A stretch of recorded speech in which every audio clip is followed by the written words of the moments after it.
Hey, what's up? It's Miria, and I don't really have time to make this video. I just had the overwhelming urge to make this video. So here I am, looking sweaty and disgusting, but please don't mind that. With this whole quarantine situation going on, I've been really getting myself into Haikyuu, as well as its fanfictions. Haikyuu is such a huge fandom. There's an endless amount of fan-made content out there. It's just crazy because a lot of this fan-made content are so good. You're just wondering, how are these things for free? In this video, I'm going to be sharing with you guys some of my Haikyuu fanfiction recommendations. I'm gonna try my best to be as concise as possible. I'm aware that I do ramble. I'm gonna try my best. So without further ado, I'm just gonna get into it. So my personal preference with fanfictions is that I like reading Angst or under the tag of major character death. Just like feeling the pain, the hurt, like some fucking masochist or something. That brings me to my first recommendation. I know y'all probably know this. Y'all probably know this story. It's In Another Life by LittleLuxray. The main pairing for this fanfiction is Boku Aka, which is Bokuto Kotaro and Akashi Keiji. So let me just tell you guys a bit about the author, because the author is such a legend, okay? Press on the author and you browse all of their stuff. There's only In Another Life. Their only work is In Another Life. So this legend literally just dropped In Another Life 5 years ago, which is so ahead of its time, and literally just dipped, gone from the face of the earth. Like, if you have been a Haikyuu fan for a long time, you probably already read this. But for those who are new, read this, you know. In Another Life is under the major character death. It's really just beautiful. I love the way that it was written. Everything is so vivid. What's really painful about this fanfiction is not that someone dies. What's painful is that you're watching someone deteriorate before your eyes, and that shit hurt, bro. That shit hurt.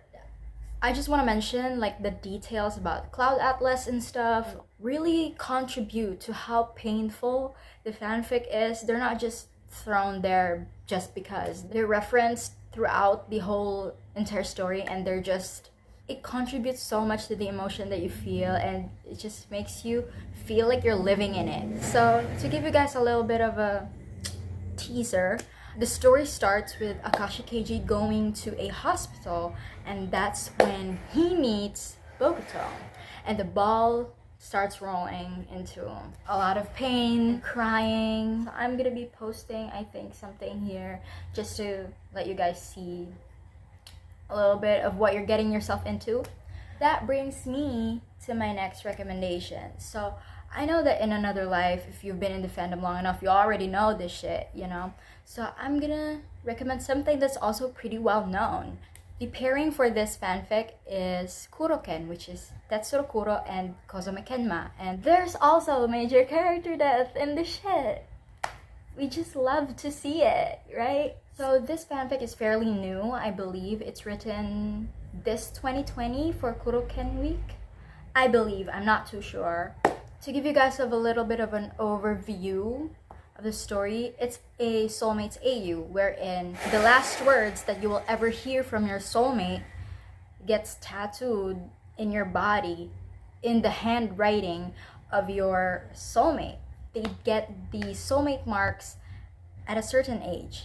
So when Kuro got his, he hid it from Kenma because, you know, he's a year older and he got his soulmate mark first. And he immediately knew that it was Kenma because of the penmanship. Kenma got his a year later. He immediately knew that it was Kuro, the penmanship. Should I reveal the words? The soulmate marks on Kuro, which means those are the last words that he will ever hear from Kenma, is "please don't leave me." And Kenma's soulmate marks, you know, the last words he will ever hear from Kuro is "I love you." So they knew about their soulmate marks in high school, and they lived happily ever after into adulthood until someone drops something because of their hand, and the pain just begins. For my next recommendation, it's gonna be Iwaoi. For Iwaoi, I would really recommend it's a little short and sweet, you know. It's Oikawa's Last Wishes. So this is a little shorter than those two that I mentioned earlier, and the main pairing for this story will be Iwaoi, which is Iwaizumi Hajime and Oikawa Toru, and I'm just gonna paste it here just so you can see the tags and stuff. So it's another major character death. The premise is that Oikawa gets sick and he has some wishes. I can't really say much without revealing too much. I don't know. Just read it. It's really good.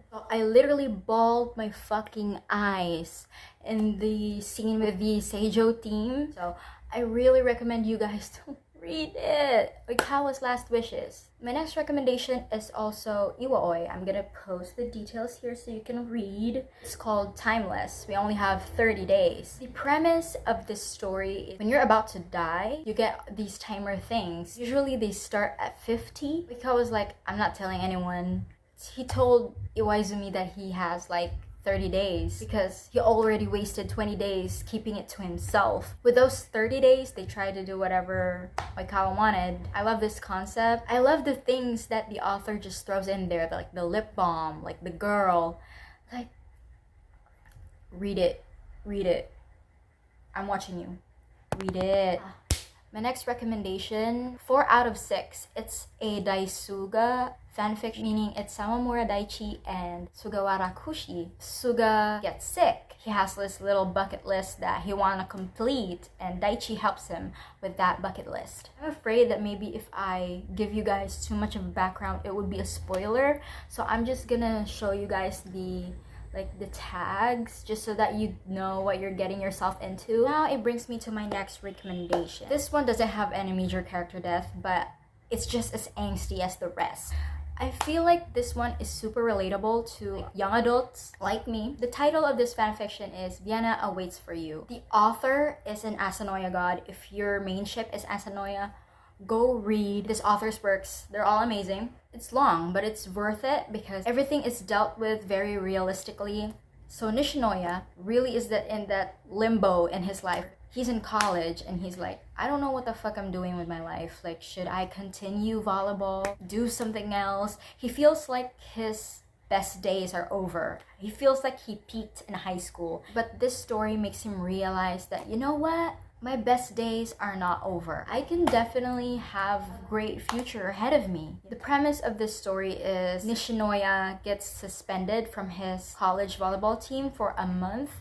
That's why he decides to go home to lovely Miyagi, and he stumbles into a gay bar and he finds Asahi. They sort of help deal with each other's problems. Nishinoya is unsure what he wants to do with his life. Asahi is unsure if, am I just going to stay in Miyagi for my entire life? It's pretty fucking angsty. There's also quite a lot of smut. The story is still very substantial if you decide to skip those parts. Now for the grand finale, the story that I want to recommend to you guys so bad that I was like, I gotta make a video right now. But for me, there is a storm. It's here. But for me, there is a storm. Girl, when I tell you I cried, like I was bawling, okay? I was like ugly crying. I was like in my space crying while I have like 10,000 requirements to do, but I decided to still read it because it's just that good.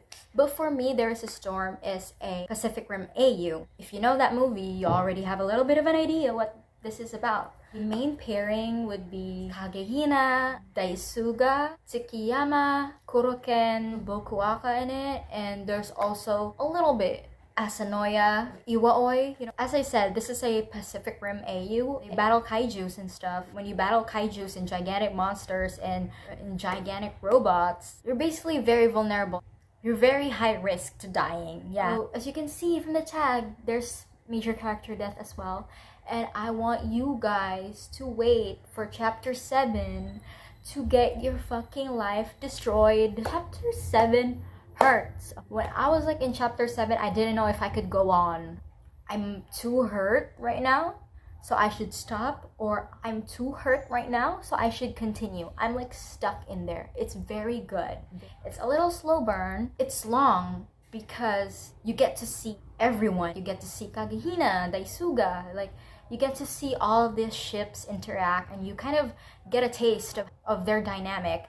Everything is substantial, like even the filler arcs, like the beach arc, it contributes to how their relationships develop, how each of the pairings dynamics develop, and how they slowly but surely become a team. But yeah, watch yourself when you reach chapter 7, and I will be putting the links down below so that you won't have any difficulty finding it. Hopefully I gave these stories justice. It's made you want to read it. I really hope that you read it because these authors are amazing. They did such a good job with these stories, and I'm really proud that they did all of this for the Haikyuu fandom, for something that they were passionate about. Bye.